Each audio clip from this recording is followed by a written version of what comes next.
አመሰግናለሁ ለስተሰጠኝ እንኳን ማተኮር አጠቃላይ በሀገራችን ካለው ከረንት ሲቹዌሽን ነው አጠቃላይ ሳይንፋ ጉዳይ ነው ማለት ነው አሁን ካለው የፖለቲካል ክራይሲስ መንግስት ለአሁን ይሄ የዘውግ ፖለቲካ ለዘብ ያደረገውና ይሄ የኢትኒክ ፌደራሊዝም በተወሰነ ደረጃ ለዘብ ባንጎ ወደ ፓን-ኢትዮጵያኒዝም የሚለው ነገር ሆኖ መውጣት አለበት። ምክንያቱም ትንሽዬ ቀበሌ ወደ አንዱ ክልል ትገባና የማንነት ጥያቄ እየተባለ ሀገሪቷ ወደ አንተፈለገ ኪዮስ እየገባች ያለችው ምንድነው የኢትዮጵያዊነት ሴንቲሜንት በጣም መጠንከር ያለበት ነው። አሁን አብዛኛው ክልሎች በምናይበት ጊዜ ራሳቸውን እዛ በክልል ከረጅ ውስጥ ነው የሚያዩት የኢትዮጵያዊነት የሚለው ትልቁ አንበሬላ ከለር ይበዛል እና ትንሽዬ የኦሮሚያ መሬት ወደ አንድ ክልል ወደ አዲስ አበባ ወይም ደግሞ ወደ ሌላ ኩታ ገጠም ወደ ሶማሌ ክልል ከገባች ልክ ሱዳን እንደወሰደው ወይ ወደ ጅቡቲ ወይ ወደ ሌላ ኢንዲፔንደንት ስቴት እንደሄደ ተደርጎ ሀገሪቷ ታመሳ የማንነት ጥያቄ አይነሳ ማለት አይደለም። ሰው በማንነቱ መፍራት አለበት፣ ባህሉን ቋንቋውን ኤክሰርሳይዝ ማድረግ አለበት።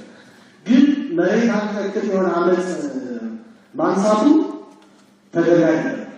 ወጣቱ ማህበረሰቡ በስሜት መነዳት የለበትም። ምክንያቱም እኛ ገበን የሚያደርገን አንድ የጋራ ሀገር አለ ኢትዮጵያ ነች።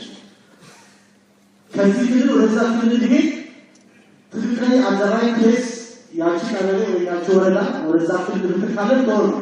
ካልሆነም በኢትዮጵያዊነት ሽፋን አንድ እስከሆነ ድረስ ይሄን ያህል የሚያንገበግበን ነገር አለ ወይ ለሱዳን አልተሰጠም ወይ ለሶማሊያ አልተሰጠም።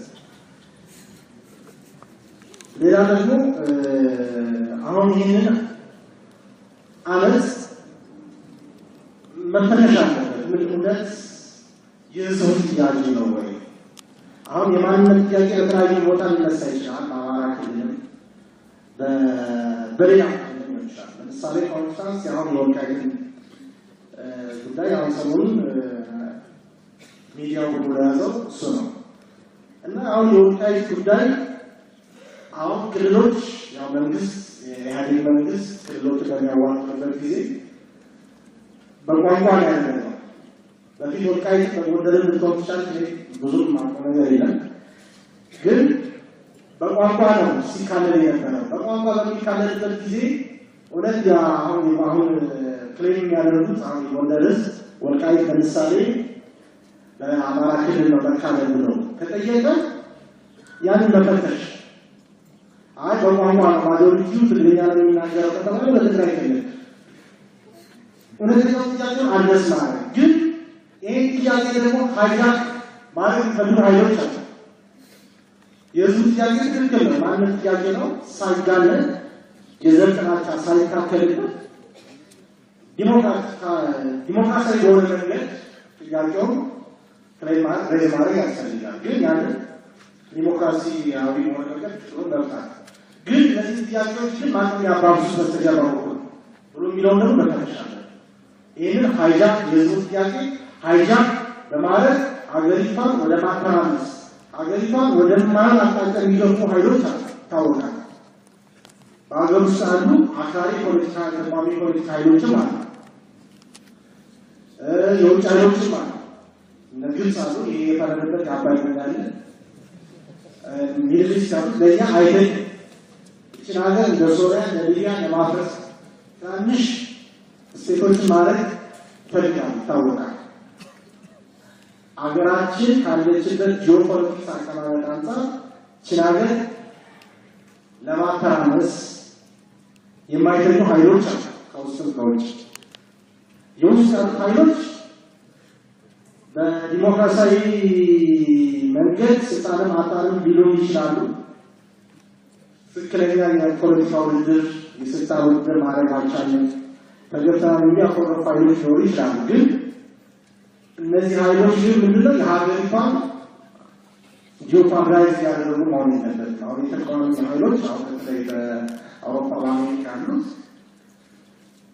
ስልጣንን ለማግኘት ብቻ በኤኒሚስ የዘር ድርጅትን ደርሶ በዛም ተብሎ ብቻ የሚኒሊክ ቤተመንግስትን ለመግባት ተብሎ የሚደረግ አካሄድ አግባብ አይመስለኝም።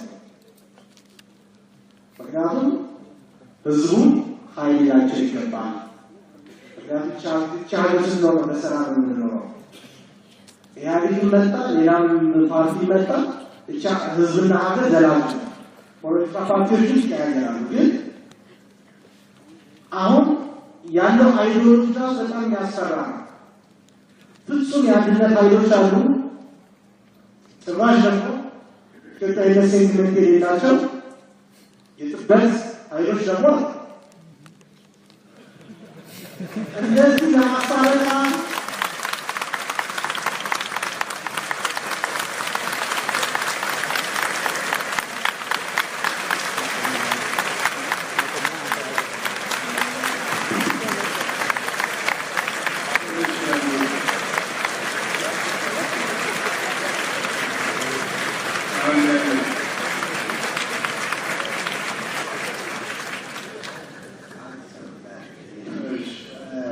እና ምን ነው ሁሉ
This is going to be